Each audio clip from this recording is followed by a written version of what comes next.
Hi! Hello! Telugu stories with మోకాకి స్వాగతం. ఒక కొత్త ప్రపంచంలోకి, ఒక కొత్త కథలోకి ప్రయాణం మొదలు పెడదామా? ఈరోజు మనం చెప్పుకునే కథ 'నువ్వే నా ప్రపంచం' ఎపిసోడ్ 2 హద్దులు దాటిన హక్కు. కాలేజ్ కారిడార్ మొత్తం నిశ్శబ్దంగా మారిపోయింది. సాహితీ చేతిని పట్టుకొని రుమాలు కడుతున్న విహాన్. వాళ్ళ ముందే నిలబడ్డ అర్జున్. ముగ్గురి మధ్య ఒక్క క్షణం కూడా మాటల్లేవు. అర్జున్ నెమ్మదిగా సాహితీ దగ్గరికి వచ్చాడు. చేతి చూపించు. సాహితీ ఆశ్చర్యంగా చూసింది. బావా, చిన్న గాయమే. నేనడిగిందది కాదు. అతని గొంతు చల్లగా ఉంది. కానీ ఆ చల్లదనమే సాహితీకి భయంగా అనిపించింది. ఆమె మెల్లగా చెయ్యి ముందుకు చాపింది. అర్జున్ ఒక్కసారి గాయాన్ని చూశాడు. తర్వాత విహాన్ కట్టిన రుమాలు విప్పేశాడు. విహాన్ వెంటనే అన్నాడు, సార్, రక్తం వస్తుండడంతో. నేనడిగానా? అర్జున్ మాట మధ్యలోనే ఆపేశాడు. విహాన్ కాసేపు మౌనంగా నిలబడ్డాడు. సాహితీకి కోపం వచ్చింది. బావా, అతను హెల్ప్ చేశాడు. అర్జున్ ఆమె వైపు తిరిగి చూశాడు. నువ్వడిగావా? లేదు. అయితే అతను ఎందుకు తాకాడు? ఆ మాట వినగానే సాహితీ ఒక్కసారిగా షాక్ అయింది. అదేం ప్రశ్న? నేనడిగింది సమాధానం. విహాన్ వెంటనే ముందుకు వచ్చాడు. సార్, ప్లీజ్, నేను తప్పుగా ఏమీ చేయలేదు. ఆమె పడిపోతోంది. అర్జున్ అతని మాట పూర్తయ్యేలోపే అన్నాడు. నాకు తెలుసు నువ్వేం చేశావో. అయితే మళ్ళీ చేయకు. ఆ ఒక్క మాటతో కారిడార్లో ఉన్న వాళ్ళంతా ఒకరినొకరు చూసుకున్నారు. విహాన్ కూడా మొదటిసారి కొంచెం అసౌకర్యంగా ఫీల్ అయ్యాడు. కానీ అతను కోప్పడలేదు. చిన్నగా నవ్వి, సార్, ఎవరికైనా ప్రమాదం జరిగితే సహాయం చేయడం నా అలవాటు అన్నాడు. అర్జున్ పెదవుల మీద చిన్న నవ్వు వచ్చింది. అది నవ్వు కాదు, హెచ్చరిక. ఆ అలవాటు అందరికీ మంచిదే, కానీ అతను సాహితీ వైపు చూసి, ఇక నుంచి ఆమె విషయంలో అవసరం లేదు. సాహితీ ఒక్కసారిగా ముందుకొచ్చింది. చాలు బావా. ఆ ఒక్క మాటకి అర్జున్ మొదటిసారి ఆశ్చర్యపోయాడు. నువ్విప్పుడు అతనితో ఇలా ఎందుకు మాట్లాడుతున్నావు? ఎలా? తప్పు చేసినట్టుగా. అతను నా మాట వినాలి. ఎందుకు? ఎందుకంటే అర్జున్ ఆగిపోయాడు. అక్కడే చెప్పేయొచ్చు. ఎందుకంటే నేను నిన్ను ప్రేమిస్తున్నాను. కానీ ఆ మాట అతని పెదవుల దాకా వచ్చి ఆగిపోయింది. దాని బదులు ఎందుకంటే నేను చెప్పను అన్నాడు. సాహితీ కళ్ళల్లో నిరాశ కనిపించింది.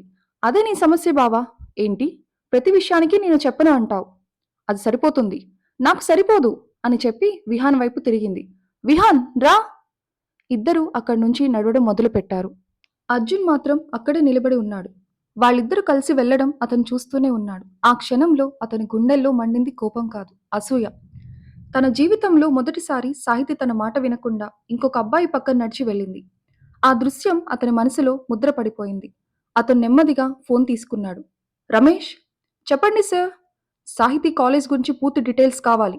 సరే సార్. మరియు అతని చూపు ఇంకా దూరంలో వెళ్తున్న విహాన్ మీదే ఉంది. విహాన్ ఎవరో అతని గురించి కూడా తెలుసుకో. ఈరోజే పంపిస్తాను సార్. ఫోన్ కట్ అయింది. అర్జున్ మనసులో ఒక్కటే. నువ్వెవడవో నాకు తెలియదు విహాన్, కానీ సాహితీ జీవితంలో నీ స్థానం ఎంతవరకో నేను తెలుసుకుంటాను. ఆ రోజు జరిగిన సంఘటన తర్వాత సాహితీ మనసు మొత్తం అర్జున్ మీద కోపంతో నిండిపోయింది. అందరి ముందు అలా మాట్లాడాల్సిన అవసరం ఏముంది అనే ప్రశ్న ఆమె మనసులో పదే పదే తిరుగుతోంది. విహాన్ మాత్రం ఆ విషయం గురించి మళ్ళీ ఒక్క మాట కూడా మాట్లాడలేదు. అదే సాహితీకి ఆశ్చర్యంగా అనిపించింది. మరుసటి రోజు కాలేజ్ లైబ్రరీ. సాహితి ఒంటరిగా ఒక టేబుల్ దగ్గర కూర్చొని ప్రాజెక్ట్ నోట్స్ రాస్తోంది. ఈ సీట్ ఖాళీనా అని వినిపించిన స్వరానికి తలెత్తి చూసింది. విహాన్. అవును, కూర్చో అని చిన్నగా నవ్వింది. నిన్నటి విషయం గురించి సారీ. నువ్వెందుకు సారీ చెప్తున్నావు? నా వల్ల నీకు ఇబ్బంది అయింది. సాహితి నిట్టూర్చింది. అది నీ వల్ల కాదు, మా బావ అలానే ఉంటాడు. చాలా స్ట్రిక్ట్ అనుకుంటా. సాహితి నవ్వింది. స్ట్రిక్ట్ అంటే తక్కువే. చిన్నప్పటి నుంచి నా మీద సీసీ కెమెరా పెట్టినట్టే ఉంటాడు. అంటే చాలా కేర్ చేస్తారేమో. అది కేర్ కాదు, కంట్రోల్. విహాన్ ఆమెను కాసేపు గమనించాడు. ఒక మాట అడగనా? అడుగు. నువ్వు ఆయనకి భయపడతావా లేక కోపడతావా? సాహితి కాసేపు ఆలోచించింది. రెండూ. అంటే చిన్నప్పటి నుంచి ఆయన ఏం చెప్పినా వినడం అలవాటు. కానీ ఇప్పుడు నేను చిన్నపిల్లని కాదు కదా. విహాన్ తలూపాడు. అర్థమైంది. ఇద్దరూ కలిసి ప్రాజెక్ట్ పని చేయడం మొదలుపెట్టారు. 1 గంట, 2 గంటలు. మాటల్లో మాటగా నవ్వులు కూడా కలిశాయి. సాహితి చాలా రోజుల తర్వాత మనస్ఫూర్తిగా నవ్వుతోంది. ఆమెకి తెలియదు, లైబ్రరీ ఎదురుగా ఉన్న అడ్మినిస్ట్రేషన్ బ్లాక్ నుంచి ఒక జంట కళ్ళు వాళ్ళిద్దరినీ చూస్తున్నాయని. అర్జున్. అతను అక్కడికి బిజినెస్ మీటింగ్ కోసం వచ్చాడు. కానీ మీటింగ్ అయిపోయాక కూడా వెళ్ళలేదు. కింద కనిపిస్తున్న సాహితీనే చూస్తూ నిలబడ్డాడు. నాతో 5 నిమిషాలు కూడా ఇలా కూర్చోదు, ఇతనితో గంటల తరబడి నవ్వుతోంది. ఆ ఆలోచన అతని మనసుని కొరుకుతోంది. సాయంత్రం 4 గంటలు. కాలేజ్ ముగిసింది. సాహితి బయటకు వచ్చింది. గేట్ దగ్గర విహాన్ బైక్ మీద ఎదురు చూస్తున్నాడు. హాయ్. హాయ్. ఈరోజు బస్సు కోసం వెయిట్ చేయకు. లైబ్రరీలో చాలా లేట్ అయింది. నేను డ్రాప్ చేస్తాను. సాహితి కాసేపు సందేహపడింది. నిన్నటి సంఘటన గుర్తొచ్చింది. వద్దులే. ఎందుకు? మళ్ళీ మా బావ చూస్తే. విహాన్ నవ్వాడు. నేను నీ ఫ్రెండ్ మాత్రమే. అది నాకు తెలుసు, కానీ ఆయనకు తెలియదు. ఇద్దరూ నవ్వుకున్నారు. చివరికి సరే దగ్గర్లో మెట్రో వరకే అని ఒప్పుకుంది. అప్పుడే వెనక నుంచి ఒక నల్ల కారు నెమ్మదిగా వచ్చి వాళ్ళ ముందు ఆగింది. ఈసారి అర్జున్ కారు కాదు, అతని డ్రైవర్. డోర్ తెరిచి, అమ్మా, అర్జున్ సార్ పంపించారు. సాహితి ఆశ్చర్యంగా చూసింది. బావెక్కడా? మీటింగ్లో ఉన్నారు. నన్ను తీసుకెళ్ళమన్నారా? అవునమ్మా. సాహితీ మొహం వెంటనే మారిపోయింది. విహాన్ చిన్నగా నవ్వాడు. చూడు, నీ బావ టైమింగ్ మాత్రం సినిమా హీరోలాగా ఉంది. సాహితి అసహనంగా తల పట్టుకోంది. అసలు ఇతనికి ఎలా తెలుస్తోంది నేనెక్కడ ఉన్నానో? కారులో కూర్చున్నాక ఆమె ఫోన్ మోగింది. బావ. కాల్ లిఫ్ట్ చేసింది. హలో, ఇంటికి బయలుదేరావా? అవును, డ్రైవర్తోనే వెళ్ళు. నేనెలా వెళ్తానో కూడా నువ్వే చెప్పాలా? అవతల 2 క్షణాల నిశ్శబ్దం. తరువాత అవును. ఆ ఒక్క మాటకి సాహితీ కోపం ఒక్కసారిగా పెరిగింది. ఎందుకు? నువ్వు నా బాధ్యత. నేను చిన్నపిల్లని కాదు, నాకు తెలుసు. అయితే నువ్వెంత పెద్దదానివైనా నాకు మాత్రం అదే సాహితీవి. నాకీ కేర్ అవసరం లేదు. ఆ మాట వినగానే అర్జున్ గొంతు మొదటిసారి కొద్దిగా బరువైంది. నీకిప్పుడు అవసరం లేదనిపించొచ్చు, కానీ నాకు నిన్ను కాపాడడం అవసరం అని చెప్పి కాల్ కట్ చేశాడు. ఫోన్ స్క్రీన్ని చూస్తూ ఉండిపోయింది సాహితి. ఆ కోపంలో కూడా ఆ చివరి మాట మాత్రం ఆమె మనసులో నిలిచిపోయింది. నాకు నిన్ను కాపాడడం అవసరం. అది ప్రేమతో అన్నాడా లేక అలవాటుతో అన్నాడా ఆమెకు అర్థం కాలేదు. అదే సమయంలో అర్జున్ తన ఆఫీస్లో కూర్చున్నాడు. టేబుల్ మీద ఒక ఫైల్ ఉంది. దాని మీద పేరు విహాన్ ఆర్. రమేష్ పంపించిన పూర్తి వివరాలు. అర్జున్ ఫైల్ తెరిచాడు. మొదటి పేజీ చదివిన వెంటనే అతని కనుబొమ్మలు ముడుచుకున్నాయి. హ్మ్ అని మెల్లగా అన్నాడు. ఆ ఫైల్లో అతను ఊహించని ఒక విషయం ఉంది. అది విహాన్ గురించి కాదు, విహాన్ కుటుంబం గురించి. ఆ నిజం త్వరలో అర్జున్ తీసుకునే నిర్ణయాలన్నింటినీ మార్చబోతోంది. రాత్రి 9 గంటలు. రాఘవరాజు ఇంటి డైనింగ్ టేబుల్ దగ్గర అందరూ కలిసి భోజనం చేస్తున్నారు. లలితాంబిక వడ్డిస్తోంది. రాఘవరాజు ఎప్పటిలాగే బిజినెస్ గురించి మాట్లాడుతుంటే అర్జున్ మాత్రం ప్లేట్ వైపు చూస్తూనే ఉన్నాడు. ఏంట్రా అని రాఘవరాజు అడిగాడు. ఏం లేదు నాన్న. ఆలోచిస్తున్నావు? కొంచెం పని. బిజినెస్ పని కాదు. అర్జున్ చిన్నగా నవ్వాడు. తండ్రి ముందు అబద్ధం చెప్పడం కూడా కష్టమే. అదే సమయంలో సాహితీ ఇంట్లో, అమ్మా, రేపు మా క్లాస్ వాళ్ళందరం ఔటింగ్ ప్లాన్ చేస్తున్నాం అని భోజనం చేస్తూ చెప్పింది. ఎక్కడికి? అనంతగిరి హిల్స్. పద్మజ సంతోషంగా నవ్వింది. చాలా రోజుల తర్వాత కదా, వెళ్ళు. బావకి చెప్పకు చాలు. ఎందుకు? చెప్తే 50 ప్రశ్నలు అడుగుతాడు. ఇద్దరు నవ్వుకున్నారు. కానీ ఆ మాటలు హాల్లోకి వస్తున్న అర్జున్ చెవిలో పడ్డాయి. అతను బయటకేమీ చెప్పలేదు, కానీ మనసులో ఒక్కటే తిరిగింది. ఔటింగ్? విహాన్ కూడా వస్తాడా? మరుసటి రోజు కాలేజ్ క్యాంపస్. అందరూ బస్సు ఎక్కడానికి సిద్ధమవుతున్నారు. సాహితి ఎంతో ఉత్సాహంగా ఉంది. ఆమె నవ్వుతూ మేఘనతో మాట్లాడుతుండగా విహాన్ 2 కాఫీ కప్పులు తీసుకొని వచ్చాడు. నీకు షుగర్ తక్కువ కదా అని ఒక కప్పు ఆమె చేతిలో పెట్టాడు. సాహితి ఆశ్చర్యపోయింది. నీకెలా తెలుసు? నిన్న క్యాంటీన్లో కాఫీ తాగినప్పుడు గమనించాను. అంత అబ్జర్వ్ చేస్తావా?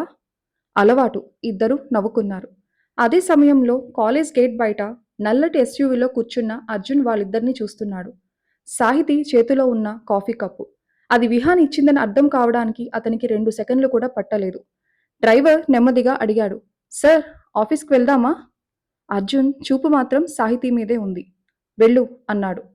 కారు ముందుకు కదిలిపోయింది. కానీ ఆ దృశ్యం మాత్రం అతని మనసులోంచి కదల్లేదు. బస్సు ప్రయాణం మొదలైంది. పాటలు, నవ్వులు, అల్లరి.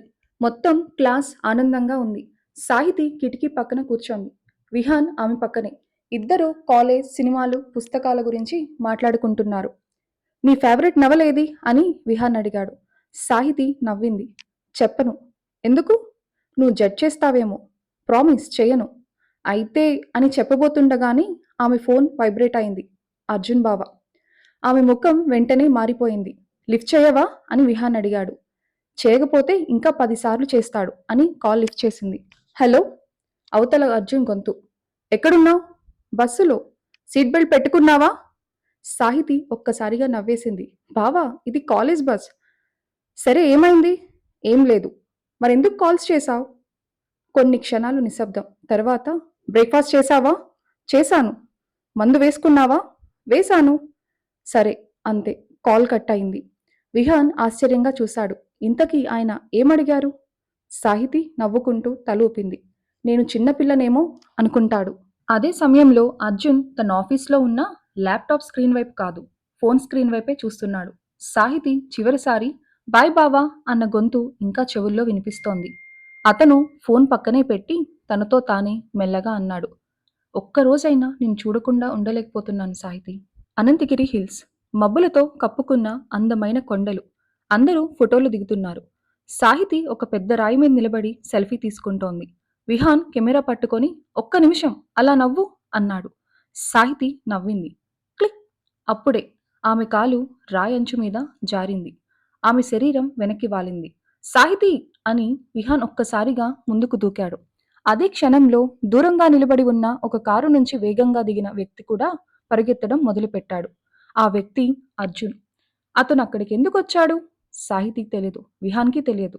కానీ ఆమె ఒక్క క్షణం ప్రమాదంలో పడుతుందేమో అనిపించగానే అతను తన మీటింగ్ మధ్యలోనే అన్నీ వదిలేసి అక్కడికి వచ్చేశాడు. నెక్స్ట్ ఎపిసోడ్‌లో మొదటి సీన్‌లో సాహితీ జారిపడిన తర్వాత ఏమవుతుంది? అర్జున్ ఎందుకు అక్కడికి వచ్చాడు? అతని రాక యాదృచ్ఛికమా? లేక ఎవరో సాహితీని గమనిస్తూ ఉన్నారా? అక్కడి నుంచే కథ మరింత తీవ్రంగా మారుతోంది. ఇంతటితో ఈ రోజు కథ ముగిసింది. ఈ కథ మీకు నచ్చితే ఒక లైక్ చేయండి. మీ అభిప్రాయాన్ని కామెంట్‌లో పంచుకోండి.